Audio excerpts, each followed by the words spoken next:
were followed, they were pursued wherever they went with the force of logic. If they published one article, 10 articles came out from the Jamaat Ahmadiyya in response to that, and ultimately they were routed by reason. We have seen it happening in history, so now you understand what is the punishment of a murtad. Yes, please.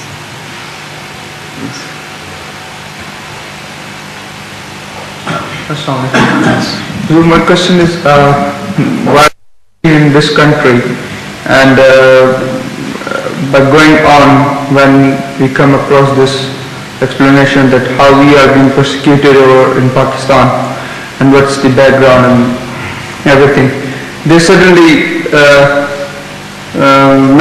mention the persecution of Baha'is in Iran, and we condemn that as well. Yes. That is, we do, because everybody has his right and freedom of speech and everything. But they say if you are being persecuted and you say this is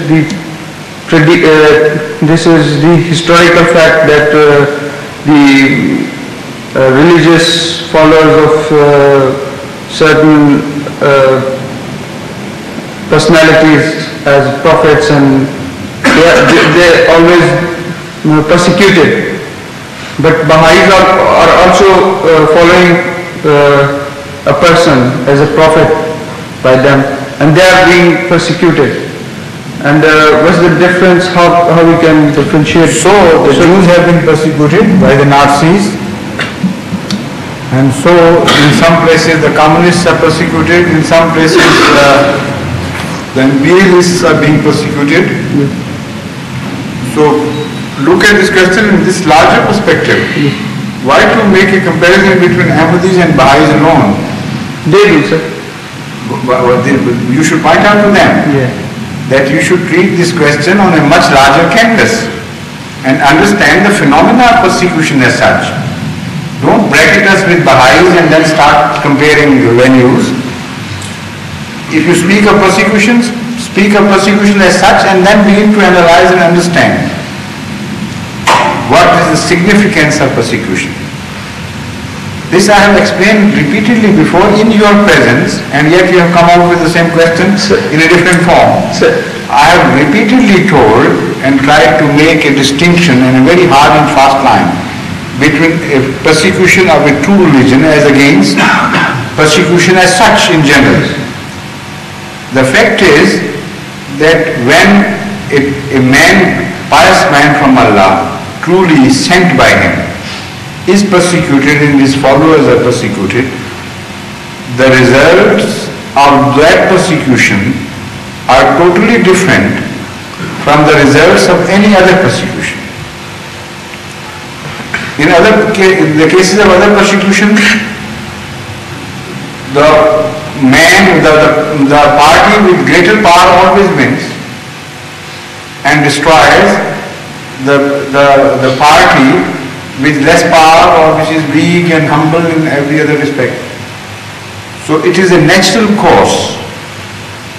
There is no extraordinary phenomena to be observed in that opposition of a persecutor and the one who is being persecuted.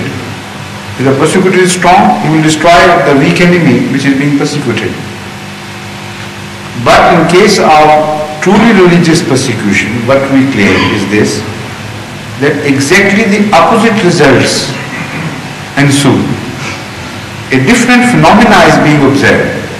Interference by a supernatural power, not supernatural, but this is the English terminology, a power beyond man is witnessed, and instead of the powerful enemy winning, whenever it comes into clash with a much weaker force, the opposite happens, and the weak party becomes stronger and stronger at each clash.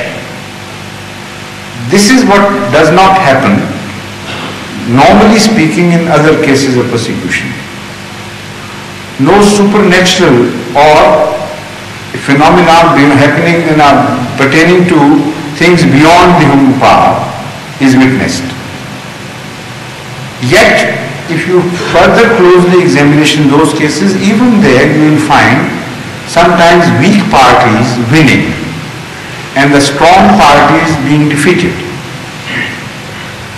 There the reason is that if the ideology is popular with the people and the power lies not with the people but with the opponents of that ideology which has already become unpopular, then despite the fact that apparently some people are weak and a regime opposing them is very strong, yet ultimately the regime is defeated. Like what happened with Tsar. The power lay with Tsar, but the ideology which was adopted against the current ideology of the time was stronger. It had more power to stay. It was more popular with the masses. So the ideology, the force of ideology runs against the simple material forces. That is also a phenomenon to be observed, and we should not be confused with religious phenomena. In religious phenomena, the ideology is very unpopular. Not only the people who are following that ideology or raising the banner of that ideology, but the ideology itself is weak in the sense of popularity, not in the sense of truth. The result is that it is not a battle of the powerful against the masses.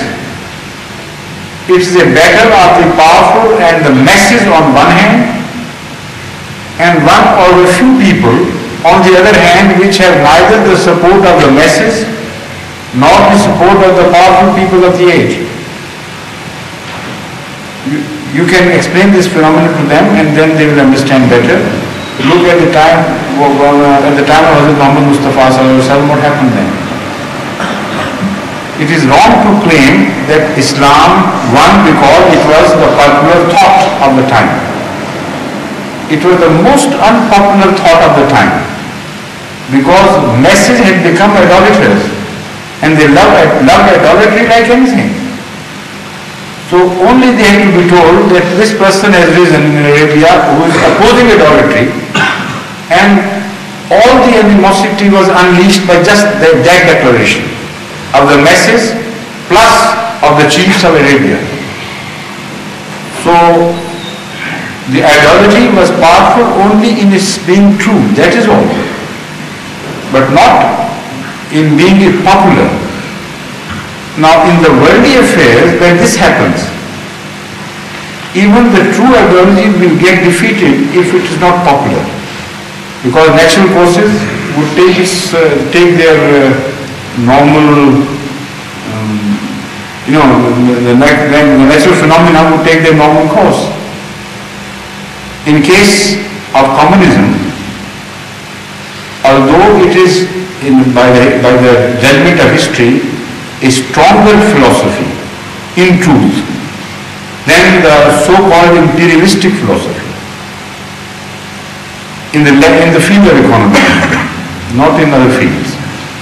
It is a stronger philosophy. So far we have observed when they came into clash with each other, the other philosophy got defeated and the communist philosophy went on spreading. Yet wherever it is not popular in the masses, it always gets defeated by sheer force. This is also the second phenomenon to be observed. But in case of religion, this is not so. In case of Ahmadiyya, this is not so.